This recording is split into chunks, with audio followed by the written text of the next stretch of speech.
Muito bom. Nós vamos meditar na palavra de Deus, seguindo com a nossa série, que se chama O Amor Andou Entre Nós. Obviamente, estamos falando da pessoa de Jesus.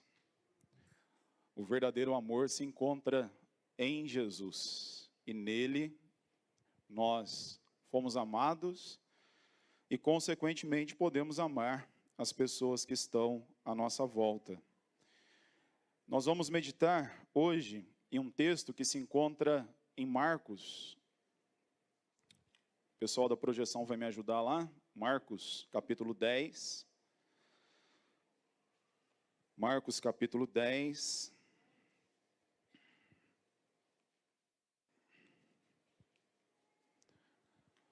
Do versículo 46 ao versículo de número 52. Marcos capítulo 10, do versículo 46 ao versículo de número 52. Vai ser possível colocar a projeção aí? Muito bom. Que equipe técnica, hein? Show de bola. Você pode se colocar em pé, por favor? Abra a sua Bíblia, abra o seu coração para aquilo que Deus tem para compartilhar com você nessa manhã. Marcos capítulo 10, do versículo 46 ao versículo de número 52. Você pode ler comigo em uma leitura alternada? Eu lerei os versículos pares e vocês lerão os versículos ímpares, ok? Começando comigo e depois passando por vocês, assim nos diz. E foram para Jericó.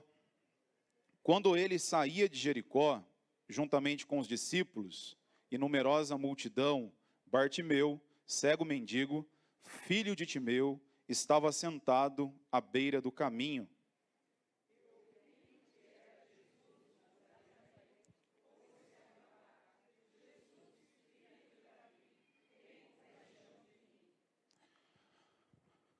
E muitos o repreendiam para que se calasse, mas ele cada vez gritava mais: Filho de Davi, tem misericórdia de mim.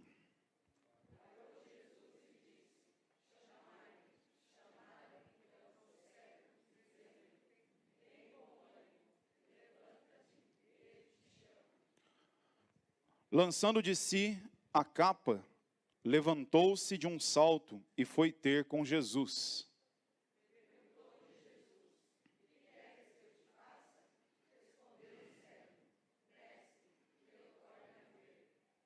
Então Jesus lhe disse: Vai, a tua fé te salvou.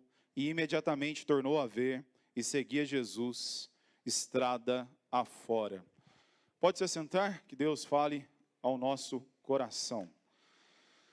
Há uma grande probabilidade de você ter ouvido um pouco a respeito da história do Daniel Dias.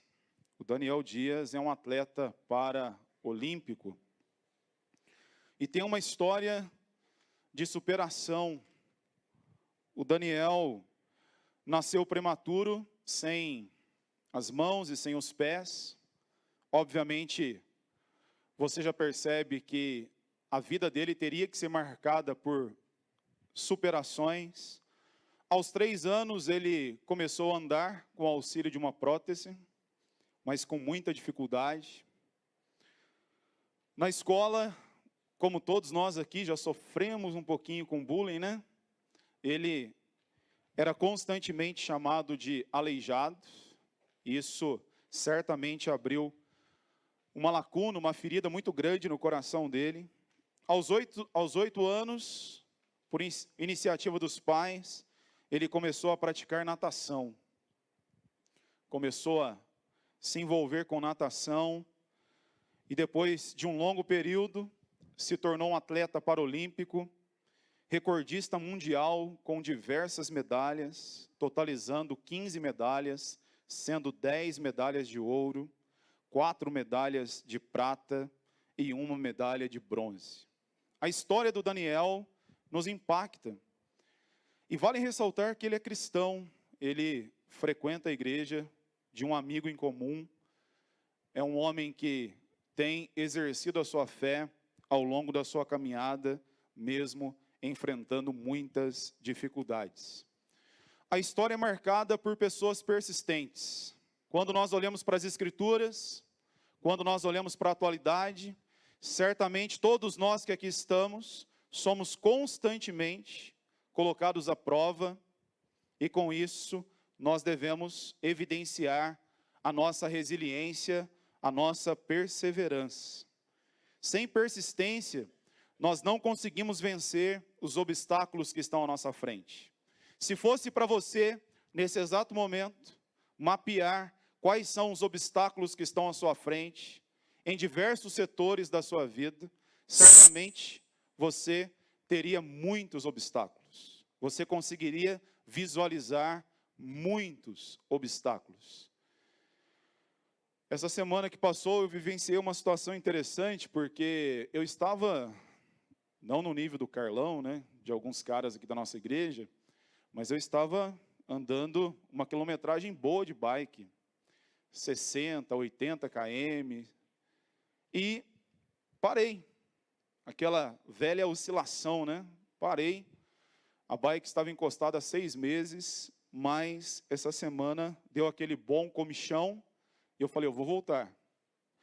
Porém, quando eu saí de casa, para quem anda de bike aqui sabe que o primeiro obstáculo é Pompeu Reale. E na minha casa, a minha mente já estava dizendo, olha, não vai dar certo. Você não vai conseguir subir a Pompeu Reale. Quando eu cheguei ali no início dela, no posto, olhei assim, vontade de voltar, né? Aquela vontade de voltar, mas eu falei, eu vou persistir. E consegui. Chegou no topo, uma alegria enorme tomou conta do meu coração. Eu estou dando para você um exemplo banal do nosso cotidiano, trazendo para questões maiores, como que eu e você lidamos com esses obstáculos. Justamente por isso, a pergunta que surge é, eu e você somos pessoas persistentes? Quando você olha para a dinâmica da sua vida, certamente você tem muitas demandas, certamente você tem que levantar segunda pela manhã, você tem que trabalhar, você tem que buscar o seu sustento, você tem que desenvolver a sua caminhada, mas muitas vezes o nosso coração é tomado pela inconstância, pelo abatimento, e nós temos que persistir, nós temos que seguir a nossa caminhada. Quando nós pensamos um pouquinho a respeito desse personagem, Bartimeu, a palavra de Deus nos diz que ele era um cego. Ele não era um cego de nascença, porque ele pede para Jesus para que ele torne a ver. O texto nos diz que além de cego, ele era um mendigo. Ele estava esmolando na saída de Jericó. E o texto nos diz que Jesus se encontra com ele. Jesus demonstra amor, graça e misericórdia a ele. Há algumas correntes teológicas, eu não posso ser leviano em afirmar isso, portanto, há uma possibilidade. Nós temos teólogos que dizem que Bartimeu era cego porque o pai dele, Timeu, era um grande general romano, que também tinha a função de cobrar impostos. Porém, quando ele se aposentou, Timeu, pai de Bartimeu, foi morto em uma praça, foi crucificado, morto, e consequentemente arrancaram os olhos de Bartimeu. Tanto que no aramaico, o nome Bartimeu significa Timeu. Bartimeu não tinha nome próprio. Nós não conhecemos ao certo a história desse homem que estava esmolando à beira do caminho, perto de Jericó. Portanto, há essa suposição. Muitas pessoas caminham nessa linha. O texto nos diz que, se você olhar para o texto, você vai identificar que Jesus estava saindo de Jericó. No mundo antigo nós temos 2 Jericós. Nós não sabemos exato qual é, a antiga e a nova Jericó. Possivelmente ele estava na antiga Jericó. O texto nos diz que Jesus saía de Jericó, juntamente com seus discípulos e com uma grande multidão.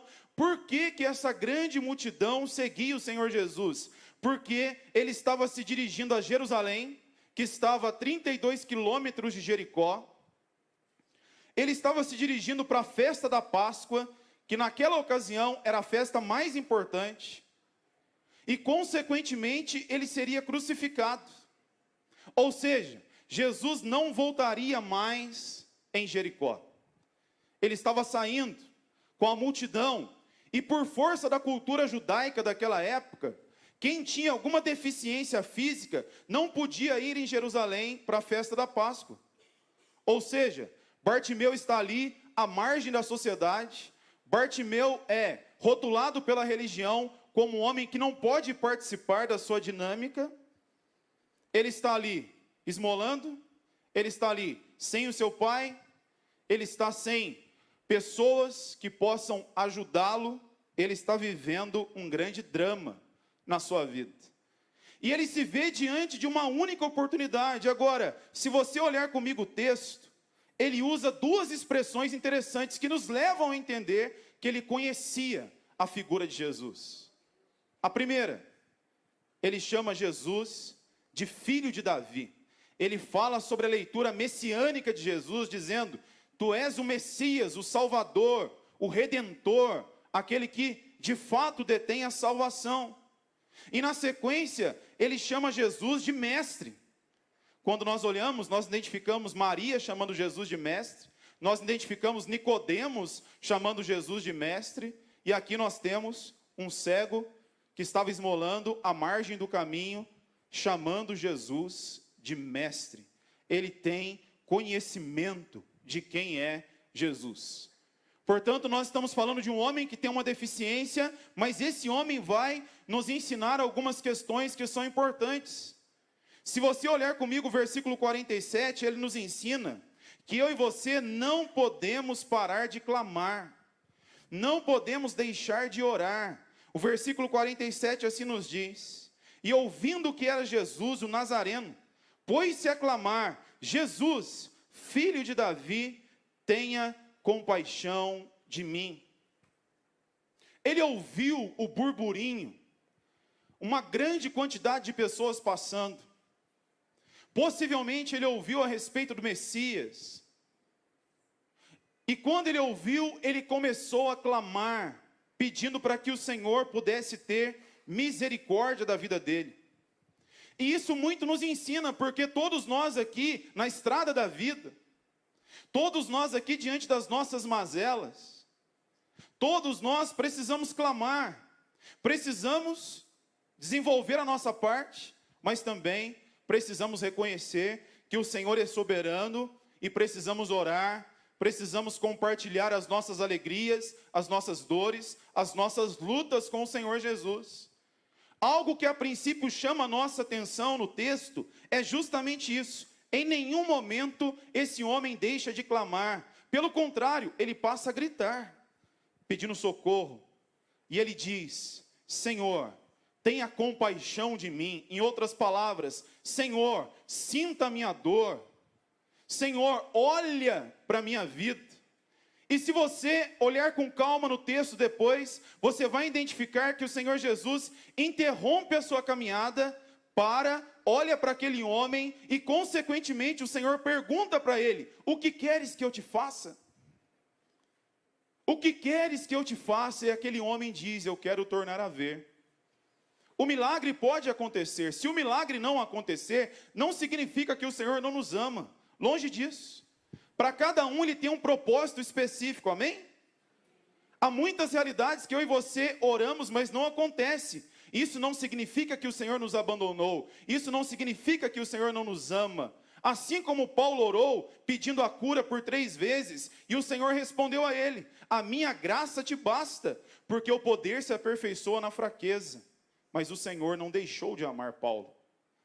A questão que nós identificamos aqui a princípio, e nós devemos trazer essa implicação para as nossas vidas é: eu e você temos clamado? Você tem identificado se a sua vida de oração, se a sua busca pela presença de Deus, ela tem sido constante? Você entende que Jesus é a sua fonte de esperança? Aquele homem ouviu e, consequentemente, ele se pôs a clamar, dizendo: Jesus, filho de Davi, tenha compaixão de mim. Jesus, filho de Davi, olha para a minha vida. Jesus, filho de Davi, atenda ao meu clamor. Em Jesus há compaixão. Sejamos sinceros. Se necessário for, você tem gritado? Se necessário for, você tem clamado em alta voz, dizendo: Senhor, olha para a minha vida, olha para a minha família, Pai, olha para os meus filhos, olha para o meu trabalho, olha para tudo aquilo que envolve a minha caminhada. A dificuldade desse homem é nítida no texto. Agora, a grande questão é: qual é a minha e qual é a sua dificuldade? Qual é a nossa dor? Onde dói em mim e em você? Qual é a dificuldade que eu e você temos? E qual é a realidade que tem nos feito clamar? Olha comigo esse versículo aqui. Esse versículo nos ensina muito a respeito disso. O Salmo 18, versículo 6, se você não conhece, olha, anota esse versículo aí. Esse versículo assim nos diz: na minha angústia invoquei o Senhor, gritei por socorro ao meu Deus. Ele do seu templo ouviu a minha voz, e o meu clamor lhe penetrou os ouvidos. O salmista está dizendo: eu estava angustiado, consequentemente eu clamei. O Senhor ouviu o meu clamor, e mediante a graça dele, ele me abençoou. Eu gostaria que você orasse dentro dessa perspectiva. Nós temos um Deus que nos ouve, nós temos um Deus que está atento, nós temos um Deus que de fato nos escuta. Agora a grande questão é, nós temos que clamar. O Dallas Willard tem um livro, que eu gosto muito do título dele, porque o título é provocativo. O título chama Ocupado Demais para Deixar de Orar. Uma das grandes desculpas que eu e você usamos nesse mundo contemporâneo é: nós corremos demais. Quando nós corremos demais, nós não temos tempo para o nosso devocional, para a leitura da palavra, para um tempo de oração. Quando nós olhamos para os pais da igreja, quando nós olhamos para os reformadores, nós identificamos Lutero dizendo: se você acorda às 6 horas para trabalhar, coloque o despertador às 5 horas, para você ter o seu tempo de oração, o seu tempo de devocional. Esse texto que nós lemos aqui, com poucos versículos, nós lemos em 1 minuto e meio, de uma forma tranquila. Você consegue entender que esse clamor passa pelas dores que nós temos, mas esse clamor também passa entendendo que Jesus é o Messias, é o Salvador, é aquele que está conosco, é aquele que estabelece comunhão conosco todos os dias. Esse é um tema recorrente nas Escrituras. Quando nós olhamos para os evangelhos, quando nós olhamos para os salmos, nós identificamos pessoas clamando, nós identificamos pessoas gritando, sem nenhuma vergonha, sem nenhuma timidez, porque essas pessoas entendiam que era necessário rasgar o coração diante do Pai. Jesus, filho de Davi, olha para mim, é a última oportunidade, o meu coração se encontra angustiado, eu estou à margem da sociedade, nessa estrada empoeirada, há uma grande multidão passando, mas o Senhor pode olhar para a minha vida e o Senhor pode me abençoar. Finalizando esse tópico, ore, clame, grite, peça socorro, peça a misericórdia do Pai. Aquele código na aviação, que é um código mundial, que se chama Mayday, Mayday, Mayday. O que significa isso? Socorro, socorro, socorro. Às vezes nós não pedimos, nem para o Senhor e nem para as pessoas que estão à nossa volta. Está doendo em algum lugar, meu irmão? Está difícil em alguma área? Todos nós temos as nossas dores, as nossas mazelas, mas que eu e você possamos gritar, que eu e você possamos declarar: Jesus, filho de Davi, tenha compaixão de mim. Não desista. Olha esse versículo 48, você pode ler bem forte? Você consegue entender a dinâmica desse versículo 48?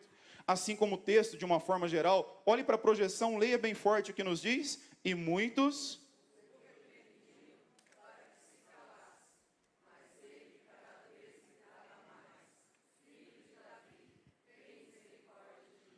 Você conseguiu entender aqui que muitos o repreendiam? Mas o texto não especifica a quantidade de pessoas. O texto nos diz que Jesus saía de Jericó com uma grande multidão. E aquelas pessoas tentaram calar aquele homem, Bartimeu. O texto nos diz que muitos o repreendiam, dizendo, certamente, para de gritar. Ele não irá atendê-lo. Deixe o Messias em paz. Para com isso. Você consegue entender que muitas vezes eu e você desistimos por causa das pessoas? Você já imaginou Zaqueu desistindo por causa da multidão, quando ele sobe na árvore, para ter contato com o Senhor? Você já imaginou a mulher hemorrágica que durante 12 anos sofria, e quando ela passa pela multidão e toca no Senhor Jesus? Você já imaginou aquele homem que há 38 anos se arrastava no tanque de Betesda?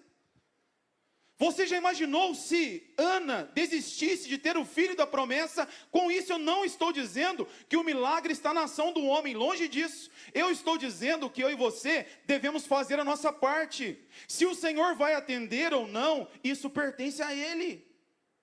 Mas o texto está nos dizendo que as pessoas tentaram calar Bartimeu. Isso nos ensina que nós devemos olhar para Jesus. Nós não precisamos olhar para as pessoas. Eu e você devemos fazer a nossa parte, entendendo que o resto se encontra nas mãos do Senhor. Eu me lembro que no seminário uma vez, no sermão de prova, teve um colega de sala que usou uma dinâmica interessante. Talvez você já viu isso. Serve para antena de TV e para aquele rádio bem pequenininho. Quando a frequência está ruim, você já colocou o bombril na ponta da antena? Confessou sua idade, né? Já colocou? Já, né? E ele foi para o sermão de prova, levou um radinho, a pilha pequeno, colocou o volume no último, porém sem frequência, e com aquele bombril na ponta. E ele começou a pregar, olha, abram a Bíblia em tal texto, e começou aquele rádio. Gente do céu, estou entendendo nada. Estou entendendo nada. Depois de uns 5 minutos, ele desligou o rádio. E algo que aparentemente era tolo, ele nos levou para uma reflexão profunda, dizendo, quais são as vozes que têm nos impedido de ouvir a voz de Deus? Quais são as realidades que estão nos impedindo de viver aquilo que Deus tem para nós? Não sou eu que estou dizendo, é o texto. Tentaram calar esse homem, mas ele gritou mais alto, Jesus, filho de Davi, tenha compaixão de mim. Guarde isso que eu vou falar para você, viu? Há muitas pessoas que nos puxam para baixo, hein?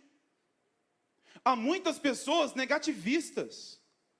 Há muitas pessoas que realmente vão concorrer contra a nossa vida familiar, a nossa vida profissional, a nossa caminhada com Cristo Jesus. Há muitas pessoas que vão jogar um balde de água gelada nos nossos projetos. Nós precisamos de pessoas realistas, pessoas com bons conselhos, mas nós precisamos de pessoas assim como Josué e Caleb, quando todo mundo estava dizendo, olha, não será possível conquistar a Canaã. Você se lembra daquilo que ele falou? Eia, subamos e prossigamos, porque o Senhor nos deu essa terra por herança, e se Ele deu, não tem amalequitas. Espaço geográfico será pequeno, nós vamos conquistar essa terra. E se você ler o texto, você vai identificar que durante toda a noite, mais de 600 mil pessoas ficaram chorando, assim como as crianças. Ficaram chorando e gritando, dizendo, nós não vamos conseguir. Ah, meu irmão, você já viu aquela figurinha, né? Tem um capetinho aqui do lado e tem um anjinho aqui, não tem? Quem você tem escutado mais? Olha, para de ouvir essa pessoa que sempre vai te jogar para baixo. Seja seletivo. Olha, ande com pessoas que estão dizendo, olha, vamos para a próxima etapa. Vamos caminhar. Nós não temos tempo para ficar naquela velha ladainha. Nós não temos tempo para caminhar com pessoas que realmente vão nos apresentar uma realidade negativa. Esse homem estava diante da sua única oportunidade. Que bom que ele não parou. Porque o texto, olha para o texto aí, o texto diz, Jesus parou E Jesus falou: chama esse homem, chama esse homem aí. E aquele homem chegou diante de Jesus, certamente chorando, certamente com seu rosto cheio de terra, passou pela multidão, chegou até o Senhor Jesus. Jesus se vira para ele e diz: o que queres que eu te faça? Esse diálogo é tremendo, né? Como o Senhor deseja ouvir as nossas vozes, como o Senhor deseja nos ouvir. Qual voz tem calado você? Qual realidade tem pedido para você parar? Qual realidade tem falado para você: desista? Qual realidade tem falado para você: olha, não vai dar certo? É interessante quando você começa a conversar com uma pessoa que é dependente química, né? Ela supera 3 meses, 6 meses, 1 ano, tem uma recaída. E aí surge aquele abençoado, né? Você conhece aquele abençoado que diz: olha, pau que nasce torto não direita. Se pau que nascesse torto não se endireitasse, eu e você não estaríamos aqui. Essa é a grande questão. Olha, invista, faça a sua parte. Se vai mudar ou não, é com o Senhor Jesus. Há muitas pessoas que lançam palavras negativas nos filhos. Tem pais que dizem assim, ó: como você é um burro, porque você tirou 7 na prova, né? Olha, só volta aqui com uma nota 10, hein? É lógico, todos nós queremos o máximo dos nossos filhos, mas nós temos que aprender a lidar com essas coisas. Quantos maridos acabam não proferindo palavras negativas para as esposas e vice-versa? Quantas pessoas no nosso meio não nos dão palavra de incentivo, chegam na igreja e não tem uma palavra de incentivo? Eu vou finalizar esse ponto aqui, mas concluindo esse ponto, guarde isso com você, comece a prestar atenção à sua volta. A multidão estava dizendo: Senhor, vamos lá, vamos para a festa da Páscoa. Senhor, faltam 31 quilômetros ainda, nós estamos na saída de Jericó. Vamos, Senhor, deixa esse Bartimeu aí, ele já está à margem da sociedade. Mas aquele homem continuou gritando e clamando: meu irmão e minha irmã, em nome de Jesus, não desista de clamar. Amém? Não desista de orar, não desista de pedir a bênção do Pai. Agora, as contradições, os paradoxos da vida, né? Olha só que interessante. Jesus vira para um mendigo, para um homem maltratado. Olha o que Jesus diz para ele. Então lhe disse Jesus: vai. Isso aqui é para quebrar a religiosidade mesmo, né? Porque o texto nos diz que Jesus saía com os discípulos e com uma grande multidão. Em nenhum momento nós temos os sinóticos, que são textos semelhantes a esse aqui, em Mateus e Lucas. Em nenhum momento, nenhum discípulo se levantou. Jesus se vira para esse homem e vê nele uma fé improvável, dizendo: então lhe disse Jesus: vai, a tua fé te salvou. E imediatamente tornou a ver e seguia Jesus estrada fora. Há uma fé no coração desse homem, há uma fé improvável. Esse homem tinha a sua fé totalmente centrada no Senhor Jesus. Esse homem tinha fé mediante as dificuldades da vida. Esse homem tinha fé no milagre que poderia acontecer, E com isso nós observamos Jesus demonstrando a ele amor, misericórdia e graça, porque ele começou a gritar: Jesus, filho de Davi, tenha compaixão de mim. A ação aqui não se encontra necessariamente no milagre, mas a ação se encontra no olhar de Jesus, porque só o olhar de Jesus para aquele homem já resolveu grandes feridas do coração dele. Grandes feridas. Só o olhar. Esse homem tinha fé. A fé é um dom de Deus, cabe a mim e a você exercitá-la. Cabe a mim e a você colocar em prática essa fé. Mas eu fiquei pensando nessa pergunta aqui, ó. E a pergunta é: você é uma pessoa de fé? Você tem fé? Nós falamos, nós cantamos, nós ouvimos mensagens. Nós olhamos para Hebreus capítulo 11. A galeria dos homens que tiveram fé. Alguns não sobrou tempo. O autor diz: esses homens não foram tão abençoados que o mundo não foi digno de recebê-los. A fé é algo que realmente nos volta para o Senhor Jesus. E o texto nos diz: a tua fé. Jesus viu fé naquele homem. É interessante porque Kierkegaard, que é um existencialista, ele diz que uma pessoa que tem deficiência visual, ela não consegue levantar tão rápido, ok? Ela não consegue. E o Kierkegaard diz que a fé é um salto no escuro. Mas você observou o que esse homem fez? Olha para o texto aí. Quando Jesus falou, vem aqui, esse homem deu um salto. Em todos os textos falam isso, ele deu um salto. Você já imaginou a ansiedade do coração dele se levantando? Ele deu um salto, se levantou, tirou o único bem que ele tinha, uma capa, jogou essa capa fora, foi diante do Senhor Jesus e falou, eu quero provar do teu milagre. E o Senhor o abençoou. O Senhor Jesus está perguntando para você nessa manhã, mas só um detalhe importante, viu? Caso ele não faça, não significa que ele não te ama. Para cada pessoa tem um propósito e Deus é soberano. Mas ele está perguntando para você nessa manhã, o que queres que eu te faça? Quais são as suas dores, quais são as suas mazelas e mais ainda, ele está olhando para o meu e para o seu coração, identificando-se nele a fé. Essa fé centrada nele, olha comigo esse texto aqui, ó. Hebreus capítulo 11, versículo 1, assim nos diz, ora, a fé é a certeza das coisas que se esperam, a convicção de fatos que se não veem. Caminhar pela fé é assim. Caminhar pela fé é entender que nós não estamos vendo. É tão interessante como pastor, a gente vive muito isso, né? De um cenário pequeno, muito pequeno. Talvez para mim e para você. Essa semana teve uma pessoa que entrou em contato comigo aqui. Pessoa que mora aqui no entorno, não é da nossa igreja.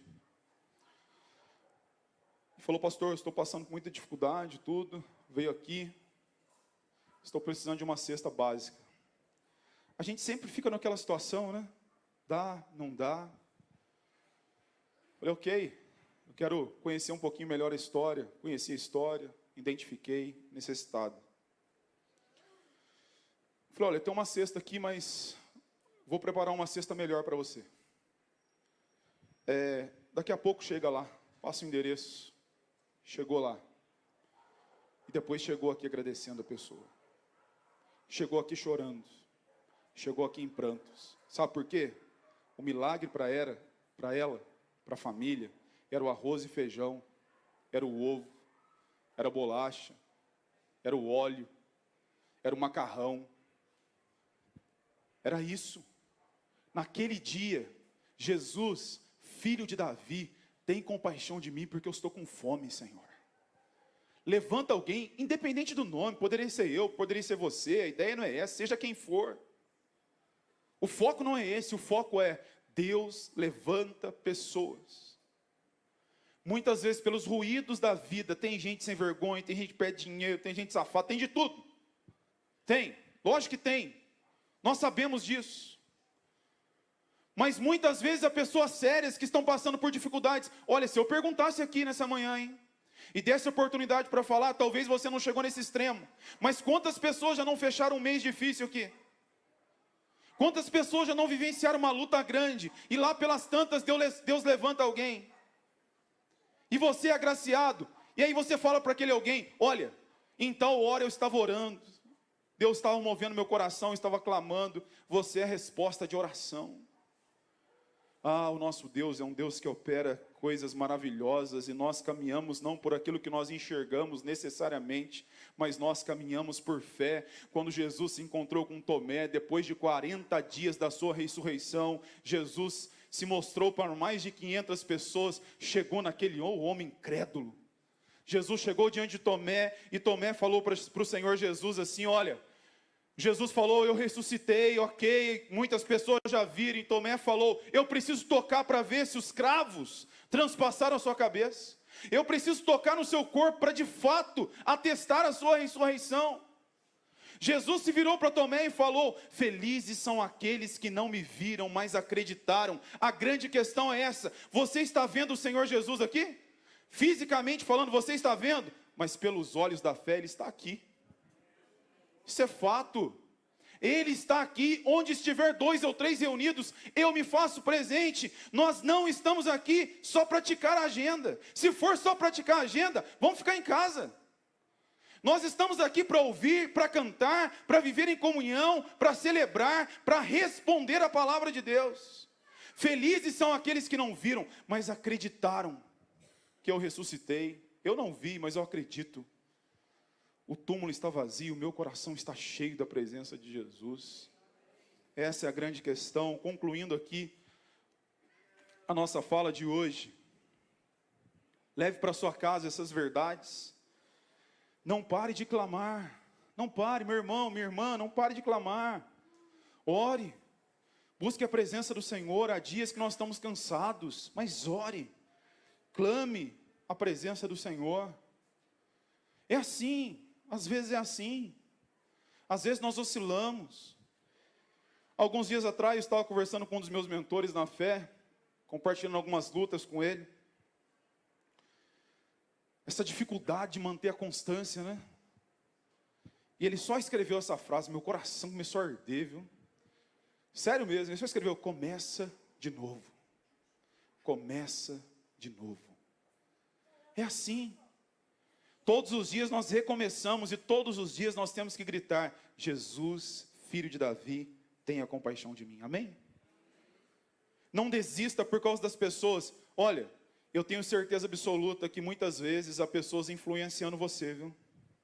Já aconteceu comigo também.